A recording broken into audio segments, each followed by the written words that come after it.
Good morning students. आपका BEd first year में जो सब्जेक्ट है learning across the curriculum and reflecting text, ठीक है।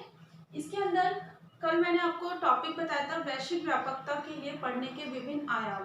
तो वैश्विक व्यापकता में मैंने आपको बताया था विश्व की पूरी ज्ञान को पढ़ना या ज्ञान अर्जित करना। मतलब हम जब बच्चों को विश्व से रिलेटेड सभी प्रकार की बातों को पढ़ने के लिए प्रेरित करते हैं तो ये माना जाता है कि वैश्विक व्यापकता प्रभावशाली मानी जाती है। अब बात आती है स्थानीय व्यापकता के लिए। वैश्विक व्यापकता में हम विश्व के बारे में अध्ययन कर रहे थे और स्थानीय व्यापकता के अंदर हम आसपास के हमारे जो समाज है, हमारा जो परिवेश है, हमारे जो भौतिक वातावरण है, जो स्थानीय परिवेश है, उन सभी के बारे में हम क्या करते हैं, अध्ययन करते हैं या फिर उस सभी को से बच्चों को लिंक करवाते हैं, बच्चों को पढ़ने के लिए क्या करते हैं, हम प्रेरित या उत्साहित करते हैं। तो ये माना जाता है कि स्थानीय व्यापकता के लिए स्थानीय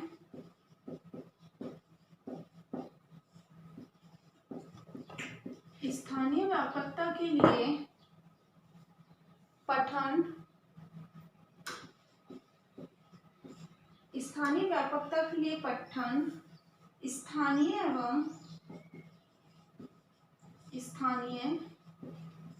एवं सामाजिक परिवेश से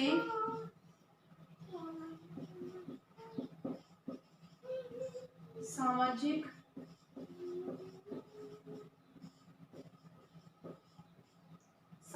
परिवेश से संबंधित होता है।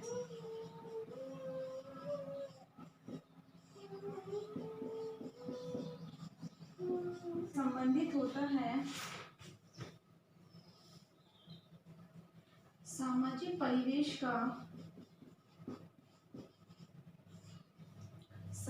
परिवेश का अर्थ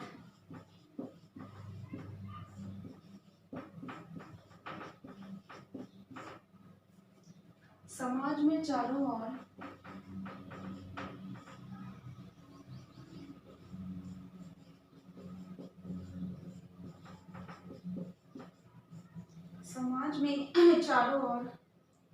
उपस्थित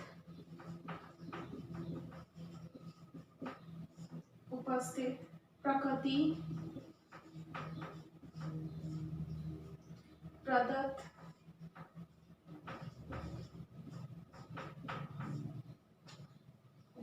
प्रदत्त एवं मानव निर्मित वस्तुएं है।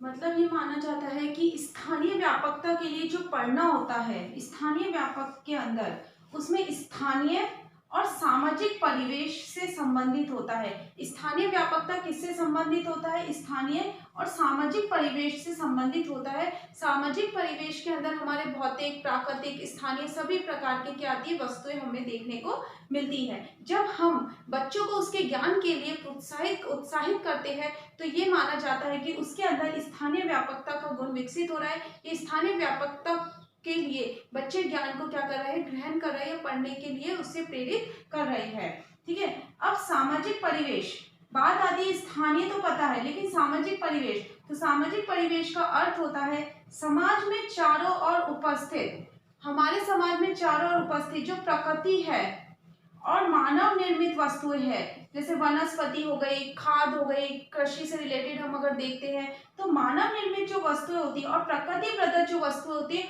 उन दोनों का ज्ञान जब हम बच्चों को पढ़ने के लिए बोलते हैं, उस दोनों का ज्ञान के लिए जब हम बच्चों को पढ़ने के लिए उत्साहित करते हैं या पढ़ने के लिए तत्पर करते हैं या पढ़ने के लिए बोलते हैं, तो ये माना जाता है कि बच्चों के अंदर क्या हो रहा है, सामाजिक परिवेश का गुण विकसित हो रहा है और सामाजिक, स्थानीय, भौतिक, प्रकृति इन सभी का ज्ञान क्या माना जाता है, स्थानीय व्यापकता के लिए पठन माना जाता है जब बच्चे इससे रिलेटेड विषय वस्तु को पढ़ते हैं। तो इसके अंदर ये माना जाता है इस प्रकार के विषयों को पढ़ाने से पूर्व बच्चों को, छात्र, वो टीचर जो होता है वो छात्रों को इन सभी विषयों से अवगत कराने से पूर्व या पठन के लिए प्रोत्साहित करने से पूर्व उन्हें क्या बोलता है, इन सभी के चीजों के बारे में, इन वस्तुओं के बारे में सबसे पहले ज्ञान प्रदान करवाता है और उसके बाद उस विषय वस्तु को पढ़ने के लिए क्या करता है, उत्साहित करता है। और ये माना जाता है कि जब वह बच्चों को उस सभी चीजों को पढ़ने के लिए उत्साहित करता है तो बच्चे स्वतंत्र रूप से इससे रिलेटेड, स्थानीय परिवेश से रिलेटेड अपने विचारों को व्यक्त कर सकते हैं स्वतंत्र रूप से। इसके साथ साथ जैसे ये माना जाता है कि अगर हमें सामाजिक परिवेश का ज्ञान बच्चों को देना है तो हम ये कह सकते हैं कि वो माँ बाप के ऊपर, अपने मम्मी पापा के ऊपर एक निबंध तैयार करे, या फिर विभिन्न प्रकार की जो वनस्पति होती है, जीव जंतु होती है, उससे रिलेटेड कहानियां आपको बताए, या फिर एक हम ये कह सकते हैं कि भाई बहन के ऊपर एक लेख लिखे। तो हम ऐसे छोटी छोटी बातों को बच्चों से, या फिर कह सकते हैं कि गाय है, ठीक है, मोर है, उसके ऊपर विभिन्न प्रकार की क्या करें, कविता पढ़े। इस तरह क्या कर सकते हैं, बच्चों को हम सामाजिक परिवेश, स्थानीय परिवेश से अवगत कराने के लिए इस प्रकार की वस्तुओं को पढ़ने के लिए, विषय वस्तु को पढ़ने के लिए हम बच्चों को प्रेरित करते हैं।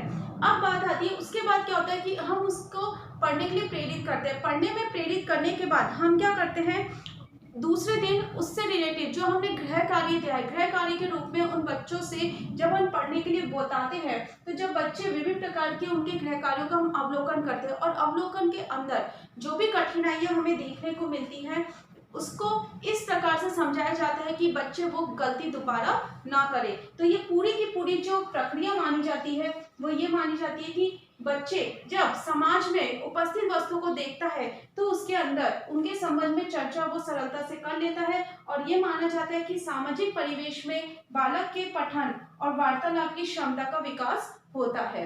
ये सारी की सारी आपका क्या था, बेसिक स्थानीय व्यापकता था। अब बात आती है कि जो पठन है, स्थानीय व्यापकता के लिए जो पठन है वो 3 रूप से होता है।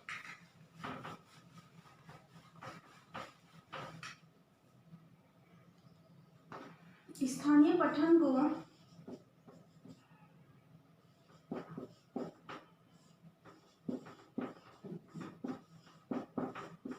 स्थानीय पठन को 3 प्रकार की श्रेणियों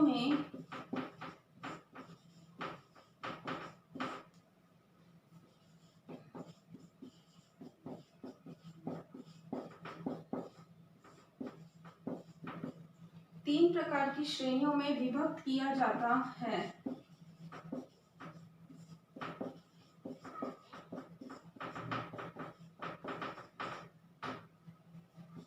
पहला, प्राकृतिक स्थानीय पठन,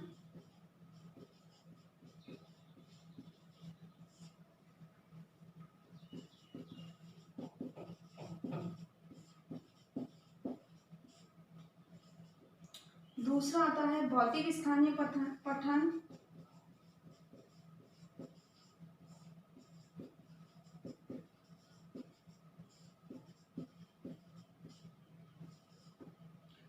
तीसरा आता है सामाजिक स्थानीय पठन।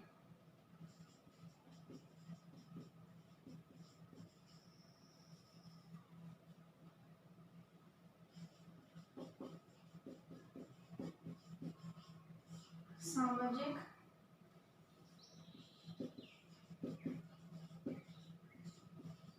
स्थानीय पठन, ठीक है।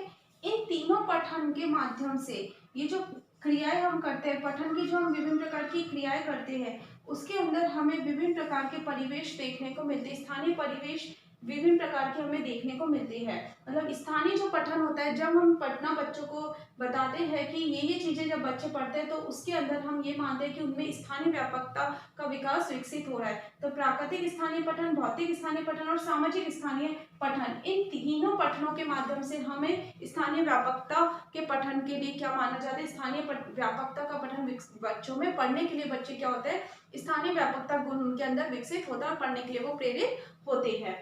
अब इसके कौन कौन सी श्रेणियां हैं, स्थानीय परिवेश के लिए हम कौन कौन सी श्रेणियां बताते हैं वो मैं आपको नेक्स्ट वीडियो में बताऊंगी। श्रेणियां मतलब होती है जैसे प्राकृतिक स्थानीय पठन है तो इसके अंदर बच्चों को क्या पढ़ना चाहिए, क्या पढ़ने के लिए प्रेरित करते हैं हम, या फिर भौतिक है तो भौतिक में बच्चे किस प्रकार से सीखते हैं, बच्चों को हम क्या क्या ज्ञान डेवलप कराते हैं, क्या क्या नॉलेज डेवलप कराते हैं। इसी तरह सामाजिक स्थानीय पठन में हम किस तरह सोशल से कनेक्ट, बच्चों के सामाजिक समाजन से किस प्रकार क्या कर सकते हैं, बच्चों को समाजन स्थापित कराते हैं। अब इसकी कौन कौन सी श्रेणियां स्थानीय परिवेश के अंतर्गत वो मैं आपको कल के वीडियो में बताऊंगी। अभी स्थानीय व्यापकता की अवधारणा को आपको बताना है।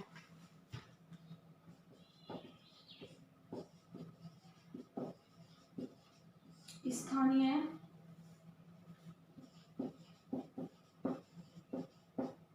व्यापकता की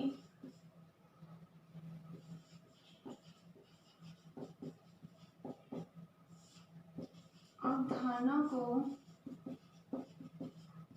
स्पष्ट कीजिए। स्थानीय व्यापकता की अवधारणा को स्पष्ट कीजिए। घर पे रहिए, सुरक्षित रहिए। Thank you.